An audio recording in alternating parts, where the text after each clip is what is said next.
ہم یہ مانتے ہیں کہ اللہ ہماری نیتوں سے بھی واقف ہے، ہمارے دل میں اٹھنے والے خیالات کو بھی وہ جانتا ہے۔ یہ ہر بندہ مومن ایمان رکھتا ہے نا کہ ایک پتا بھی اس کے علم کے بغیر حرکت نہیں کر سکتا، گر نہیں سکتا۔ ہمارے خیالات، جو دماغ میں خیالات اٹھیں، اس کو بھی مالک الملک جانتا ہے، لیکن کیا ہمارے اعمال اس کو ثابت کرتے ہیں کہ مالک ہمارے خیالات سے بھی آگاہ ہے؟ تو بد نصیبی کی انتہا ہے۔ ہم جو دنیا میں ذلیل و رسوا ہو رہے ہیں تو اس کی بنیادی وجہ یہ ہے کہ ہم نے اپنے من سے، اندر سے اخلاص نیت اور اللہ اور اس کے رسول صلی اللہ تعالی وسلم کا تعلق بھلا دیا ہے۔ ہم نے صرف یہاں دنیا میں رہنا ہے، نہ ہمیں موت آنی ہے اور نہ ہم نے اللہ رب العزت کی بارگاہ میں پیش ہونا ہے۔ جدھر بھی دیکھتے ہیں اللہ کی رضا کی، اللہ کی بارگاہ میں پیشی کا تصور مفقود نظر آتا ہے۔ بڑے بڑے نمازیں پڑھنے والے، روزے رکھنے والے، ابھی رمضان المبارک آ رہا ہے، اللہ نے تو اپنے محبوب کی امت پر کرم اتنے فرمائے، اتنے احسانات اور اتنی مہربانیاں فرمائیں کہ جس کا اندازہ و شمار بھی نہیں کیا جا سکتا، لیکن ہم نے اپنے کرتوتوں کی وجہ سے اپنے آپ کو اس کی رحمتوں اور اس کے فضل و احسان کا مستحق بنایا نہیں ہے۔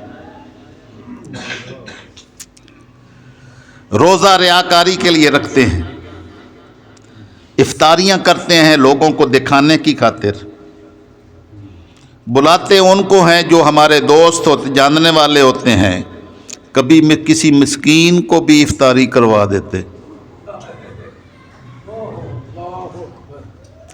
جو خالصتاً اس کی رضا کی خاطر ہوتا ہے، ایسا کہ نہیں؟ لیکن جب ادھر نظر کرتے ہیں تو دامن خالی نظر آتا۔ تو تاجدار کائنات صلی اللہ تعالی وسلم نے فرمایا الاعمال بالنیت، نیت کے اعتبار سے اعمال کی قبولیت یاد میں قبولیت ہوتی ہے۔ جیسا نیت میں اخلاص ہوگا اس کے عمل کی قبولیت اس کی بنیاد پر ہوگی۔ آقا نے فرمایا صلی اللہ تعالی وسلم کہ جس کی ہجرت گھر بار چھوڑنا بڑا مشکل ہے، اولاد کو چھوڑنا بڑا مشکل ہے، تو ساری چیزیں چھوڑ کے تو دوسری طرف ہجرت کر جانا، اگر اللہ رسول کی نیت سے ہو تو اس نے کامیابی کو اپنے گلے لگا لیا۔ تو آقا نے فرمایا کہ اس کی ہجرت اللہ اور اس کے رسول کی طرف ہی شمار ہوگی۔ اور جو حج پر بھی جائے اور اس میں دنیاوی کاروبار کے مقاصد مد نظر رکھے تو وہ حج و عمرہ بھی اللہ کی بارگاہ میں درجہ قبولیت نہیں پاتا۔ بس جس کی خاطر، جس نیت کی خاطر جو اخلاص من میں پیدا کیا، اس کا اعمال کی مدار اسی کے اعتبار سے ہوگی۔ تاجدار کائنات صلی اللہ تعالی وسلم کی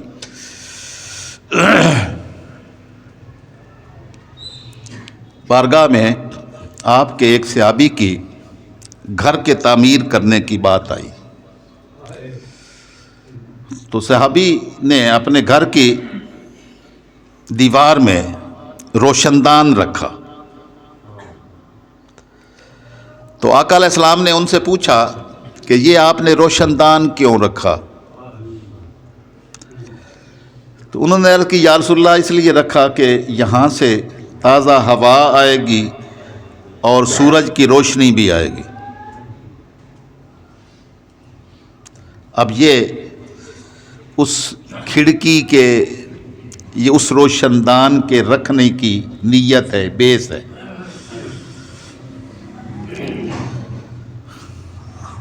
اب یہ ایک مقصود ہے، ایک مقصد ہے جس کی خاطر ایک کام کیا گیا ہے، ایک عمل کیا گیا ہے۔ تو اب یہ اس کو نیت ہے تو اس کو وہ نیت کے مطابق میسر آئے گا، ہوا بھی آئے گی، روشنی بھی آئے گی۔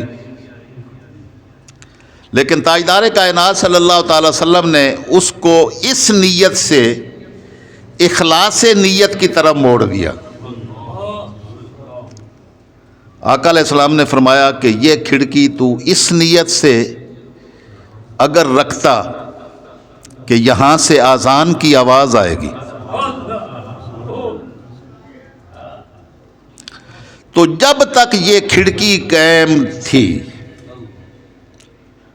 یہ 50 سال رہے، 100 سال رہے، جب تک یہ کھڑکی قائم ہے تیرے نامہ اعمال میں اذان آنے کی آواز لکھی جاتی رہے گی۔ نعرہ تکبیر، اللہ اکبر، نعرہ رسالت۔ ابھی آپ ایمانداری سے بتائیں، اس نیت کرنے سے کھڑکی کے حسن میں کوئی فرق آ جائے گا؟ تو آقا علیہ السلام نے فرمایا کہ یہ تیری اگر نیت ہو تو یہ تمہیں اجر ملے گا، باقی رہ گئی ہوا اور روشنی، وہ تو آتی ہی رہنی ہے، وہ تو ویسے بھی آئے گی۔ تو اتنی ساری نیت کی تبدیلی سے اللہ کریم نے تیرے نامہ اعمال کو بھر دینا تھا۔ یہ مالک کے کرم ہے حضور صلی اللہ تعالی وسلم کے غلاموں پر۔ تو اگر اخلاص نیت نصیب ہو تو مالک کی کرم نوازیاں اس طرح استقبال کرتی ہیں۔ تو آقا علیہ السلام نے فرمایا کہ جس کی ہجرت دنیا کی خاطر ہوگی اس کو دنیا مل جائے گی، اور جس کی ہجرت اللہ اور اس کے رسول کی رضا ہوگی کہ میں اللہ اور اس کے رسول کی طرف ہجرت کر رہا ہوں، تو اس کو ہجرت، وہی ہجرت اللہ اور اس کے رسول کی رضا تک پہنچا دے گی۔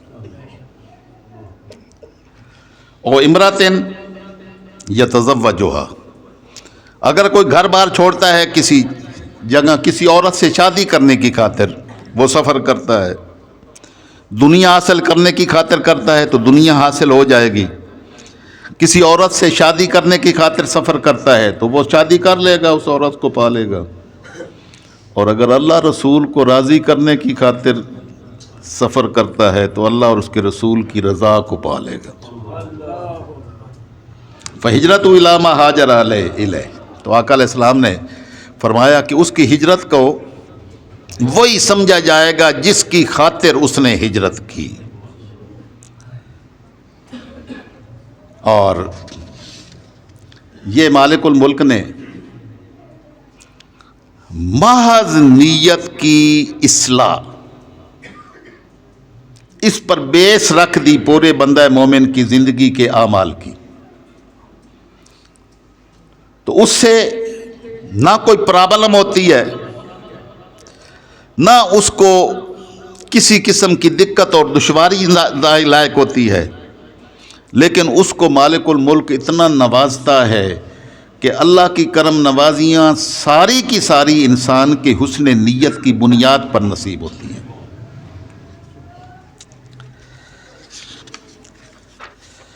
تاجدار کائنات صلی اللہ تعالی علیہ وسلم نے ارشاد فرمایا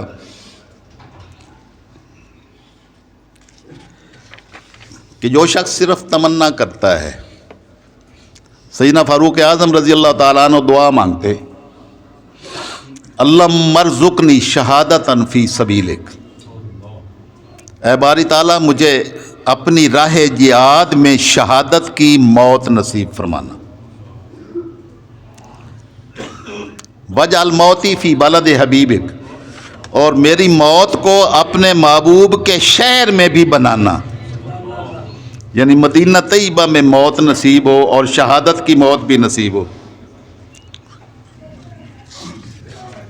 تو اب شہادت تو بالعموم میدان جہاد میں نصیب ہوتی ہے، لیکن آپ دعا مانگتے ہیں کہ مدینہ تو رسول سے دور بھی نہیں رہنا چاہتا اور شہادت کی تمنا بھی ہے، تو اللہ نے دونوں پوری کر دی۔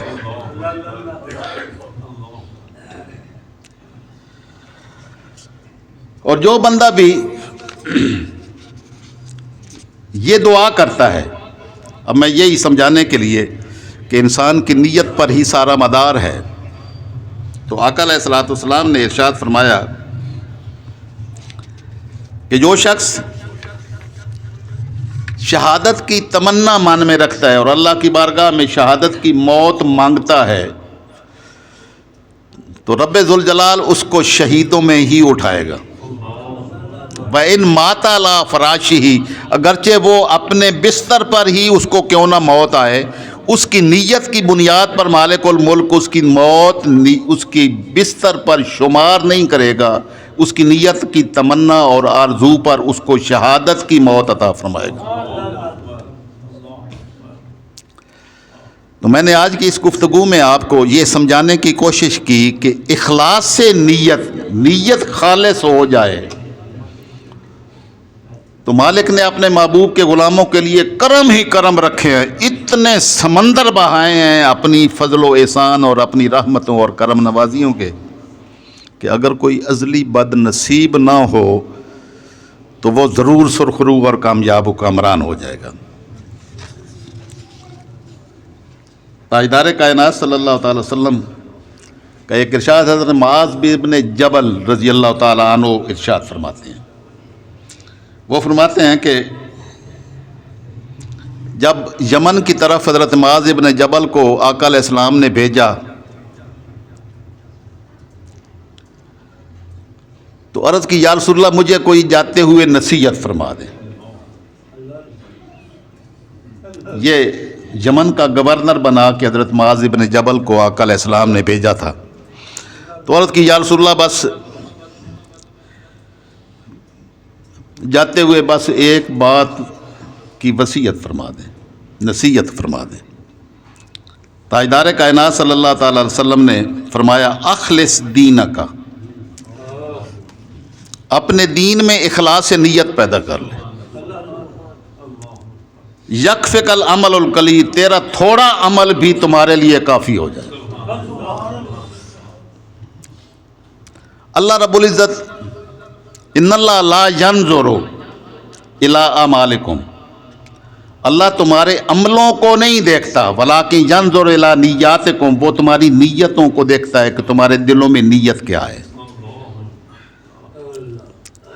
بندہ قربانی کرتا ہے، بندہ نماز پڑھتا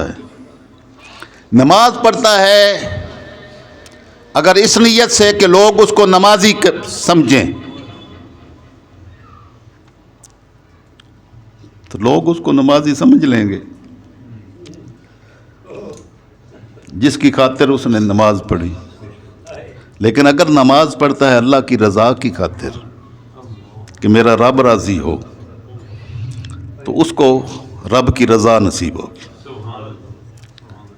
اب کئی لوگ کثرت اعمال کو نجات کی بنیاد سمجھتے ہیں، یہ ٹوٹل غلط تصور ہے۔ میں آپ کو یہی بس ایک آخری نصیحت اور وصیت کرنا چاہتا ہوں کہ مالک الملک کو کثرت اعمال نہیں چاہیے کہ آپ ساری رات نفل پڑھ رہے ہیں تو تب درجہ قبولیت ملتا ہے، ساری زندگی روزے رکھیں تو تب درجہ قبولیت ملتا ہے، نہیں۔ ایک روزہ بھی ساری زندگی کے ایام کے روزوں کے برابر ہو سکتا ہے جس میں خالصتاً اللہ رب العزت کی رضا مطلوب ہو۔ ایک سجدہ اگر نصیب ہو جائے جو اللہ کی رضا کی خاطر کیا گیا ہو تو وہ کروڑوں نمازوں سے افضل بن جاتا ہے، کیونکہ اللہ کی بارگاہ میں کمیت نہیں دیکھی جاتی کہ کتنا کیا ہے، کیفیت دیکھی جاتی ہے کہ کیسے کیا ہے۔ کتنا نہیں دیکھا جاتا اللہ کی بارگاہ میں، یہ دیکھا جاتا ہے کیسے کیا ہے۔ تاجدار کائنات صلی اللہ تعالی وسلم نے انفاق کا حکم دیا صحابہ کرام کو۔ غزوہ تبوک میں جانا تھا تو عرض فرمایا کہ حصہ ڈالیں، ہر ایک نے اپنے اپنی بساط کے مطابق حصہ ڈالا. کئیوں نے 100 اونٹ سامان کے ساتھ اللہ کے رسول کی چوکھٹ پر حاضر کر دیے. حضرت ابو عقیل انصاری اپنے گھر گئے تو دیکھا, پوچھا کوئی شے گھر میں ہے, تو گھر میں شے ہی کوئی نہیں تھی. مومنین ذرا سوچیں, گھر گئے ہیں, گھر میں شے ہی کوئی نہیں ہے. آپ میں سے کوئی ہے یا آپ کے محلے میں دائیں بائیں کہیں کوئی دیکھیں, کوئی آپ کو ایسا بندہ نظر آتا ہے؟ قربان جائیں میرے آقا کے ان غلاموں پر جنہوں نے اس حال میں دین ہم تک پہنچایا. تو آپ ایک یہودی کے پاس گئے کہ میں تیرا باغ سیراب کروں گا تو اس کی صبح مجھے مزدوری دے دینا. تو اس نے اجازت دی. آپ نے اس کے ساتھ طے کیا, ساری رات پانی لگایا, اس کے باغ کو سیراب کیا. صبح وہاں سے کچھ کھجوریں میسر آئیں اجرت کے طور پر. تو گھر میں تھا کچھ نہیں ہے, تو وہ جتنی کھجوریں ملیں اس میں سے آدھی کھجوریں اپنے گھر والوں کے لیے رکھیں, آدھی کھجوریں لے کر تاجدار کائنات کی بارگاہ میں مسجد نبوی شریف میں پہنچے. اب جوں ہی ابو عقیل سامنے آئے تو سید الانبیاء کی نظر نے دیکھا کہ ابو عقیل کیا کر کے آیا ہے.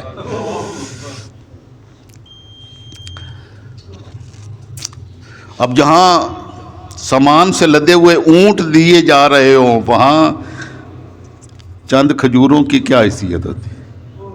لیکن اللہ کے بارگاہ میں اور اللہ کے رسول کی چوکھٹ میں, اس کی بارگاہ میں یہ ڈھیر نہیں دیکھے جاتے, کیسے لائے ہیں یہ دیکھے جاتے ہیں. تاجدار کائنات صلی اللہ تعالی وسلم نے وہ قبول فرمائیں کھجوریں, اور جو وہ سامان اکٹھا کر رہے تھے تو مختلف ڈھیریاں مسجد نبوی شریف بھری ہوئی تھی سامان سے. آپ نے فرمایا کہ یہ کھجوریں لے لو اور ہر ڈھیری پر جا کے 2 کھجوریں رکھ دو, اور ساتھ اس کی ریزن بتائی کہ ہر ڈھیری پر کیوں رکھو. تو آپ صلی اللہ تعالی وسلم نے فرمایا کہ یہ کھجوریں اس اخلاص نیت کے ساتھ لائی گئی ہیں کہ یہ جس ڈیری پر 2 کھجوریں ہوں گی, اللہ ان کھجوروں کے صدقے میں باقیوں کے صدقات بھی قبول فرما لے گا.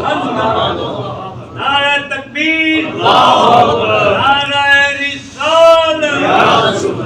تو آقا علیہ السلام نے حضرت معاذ ابن جبل کو فرمایا, اخلص دینک, اپنے دین کو خالص کر لے, یکفک العمل القلیل, تھوڑا عمل بھی تیرے لیے اللہ رب العزت کی بارگاہ میں درجہ قبولیت کے لیے کافی ہو جائے گا. تو جو شخص بھی اخلاص نیت کے ساتھ 2 نفل پڑھے, وہ 2 نفل ہی اس کی زندگی کے نوافل سے زیادہ درجات رکھتے ہیں. کئی لوگ خطبہ سنتے ہوئے خطبے میں بھی تسبیح پڑھ رہے ہوتے ہیں, وہ یہ سمجھتے ہیں کہ ہم جو ہے نا وہ بہت بڑا عمل کر رہے ہیں. آقا علیہ السلام نے اس سے منع کیا ہے. آقا نے فرمایا کہ جب خطبہ ہو رہا ہو تو لا صلاۃ ولا کلام, تو نہ نماز پڑھنی ہے نہ کلام کرنا ہے. غور سے اللہ رسول کی بات کو سننا یہ لازم ہے. اب ایک تسبیح پڑھ رہا ہے, ایک بیٹھ کے سن رہا ہے, تو آپ بتائیں کون اچھا عمل کر رہا ہے؟ اب ہمارے حساب کے مطابق تو تسبیح پڑھنے والا وہ پڑھی, اس نے بڑا ٹائم ضائع نہیں ہونے دیا. لیکن اللہ کے رسول صلی اللہ تعالی وسلم کی نگاہ میں اور اللہ کی بارگاہ میں جو اللہ کے رسول کی بات پر عمل کرتا ہے وہ درجہ قبولیت پاتا ہے, کیونکہ اس کی نیت جو ہے نا وہ اللہ کے رسول کے ارشاد پر عمل کرنے کی ہے. کبھی آپ نے ایسا کیا ہو کہ امام جو ہے وہ سجدے سے سر اٹھا کے اللہ اکبر کر کے کھڑا ہو گیا ہو, آپ سجدے میں پڑے ہو, میں تو سجدے جیسا تو عمل ہی کوئی نہیں, تو نماز ہو جائے گی؟ نہیں نہ ہوگی. اب ایک امام نے سجدے سے سر اٹھا لیا اللہ اکبر کر کے تو بیٹھ گیا, ایک سجدے میں پڑا ہے, اب بیٹھنے والا افضل ہے یا سجدہ کرنے والا افضل ہے؟ بیٹھنے والا. تو جہاں بیٹھنے کا حکم ہے وہاں بیٹھنا افضل ہے, جہاں سجدہ کرنے کا حکم ہے وہاں سجدہ کرنا افضل ہے. ناداں گر گئے سجدے میں جب وقت قیام آیا. جب قیام کا وقت آیا تو نادان سجدے میں گر پڑے. ہمارا اجتماعی طور پر پاکستانیوں کا یہ مسئلہ ہے کہ جب سجدہ کرنے کا حکم آتا ہے تو ہم قیام میں ہوتے ہیں، اور جب قیام کا حکم ہوتا ہے ہم سجدے میں ہوتے ہیں. ہر کام ہی الٹ کرتے ہیں. تو اللہ رسول کی رضا کی خاطر ہو اور اخلاص نیت کے ساتھ ہو تو تھوڑا سا عمل بھی تمہارے لیے کافی ہو جائے گا. اور قبولیت پاتا صرف وہی عمل ہے جو مالک الملک کی اور اس کے رسول مکرم صلی اللہ تعالی وسلم کی رضا کی نیت سے اور اس کے حکم کے مطابق ہو. تو آپ آج کا یہ سبق میرا یہ سیکھ کے جائیں. اگر آپ نے اللہ کی رضا کی خاطر کھانا کھایا تو کھانا بھی عبادت ہوگا. آپ نے بستر پر لیٹ کر نیند کی، آرام کیا تو ساری رات عبادت شمار ہوگی. آقا علیہ السلام نے فرمایا کہ جب انسان نیند کی آغوش میں چلا جاتا ہے تو ملائکہ جو اس کے ذکر کو، اس کے کلمات کو، اس کے عمل کو لکھ رہے ہوتے ہیں تو وہ قلم چھوڑ دیتے ہیں. تو اللہ فرماتا ہے کہ یہ میرا بندہ جب تک جاگ رہا تھا تو یہ میرا نام لے رہا تھا. کہتے ہیں ہاں لے رہا تھا. تو فرمایا کہ اب وہ اگر نیند کی آغوش میں چلا گیا ہے، اس کی اپنی اوپر قدرت نہیں رہی، تو عمل تو اس کا منقطع ہو گیا ہے، رک گیا ہے، لیکن تم لکھتے رہو کہ وہ میرا ذکر کر رہا ہے. یعنی نیند بھی انسان کی ذاکرین میں شمار ہوتی ہے. یہ بندہ مومن کی شان ہے. تو وہ مالک جو اتنی عطائیں فرمانے والا ہے اس کو راضی کرنا کتنا آسان ہوا. تو آپ اپنے من کی دنیا کی اصلاح کریں، اپنے من کو درست کریں.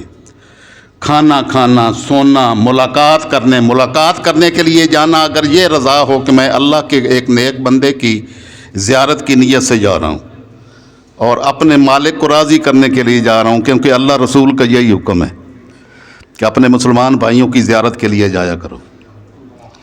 آپ کسی کو سلام کرتے ہیں تو سلام کرنے میں بھی یہی اللہ کی رضا کی نیت ہو کہ اللہ اور اس کے رسول کا یہی فرمان ہے کہ جب بندہ اس کو جانتے ہوں یا نہ جانتے ہوں اس کو سلام کرنا، یہ میرے محبوب کی سنت ہے.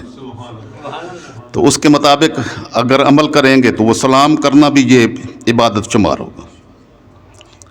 سونا، چلنا، بیٹھنا، اٹھنا، آنا جانا، بازار میں کھڑا ہونا، دکان پہ بیٹھنا، جو عمل اللہ اور اس کے رسول کی رضا کی خاطر اپنی نیت میں رکھیں گے ہر عمل عبادت شمار ہوگا. اللہ رب العزت ہمیں اپنے اصلاح احوال کی توفیق نصیب فرمائے. اپنے یہ بہت آسان کام ہے، لیکن یہ نصیب ان کو ہوتی ہے جو اپنے دل کی اصلاح اور خالص نیت کو کرنے کی اپنی کوشش لگے رہتے ہیں. اس کے لیے کوئی مشقت نہیں اٹھانی پڑتی، کوئی مشکل نہیں ہوتی، بالکل آسان ہے. من کے اندر صرف اخلاص نیت پیدا کرنا ہے، اس پر کوئی بوجھ نہیں پڑتا، نہ اس سے کوئی دشواری ہوتی ہے. وما علینا الا البلاغ.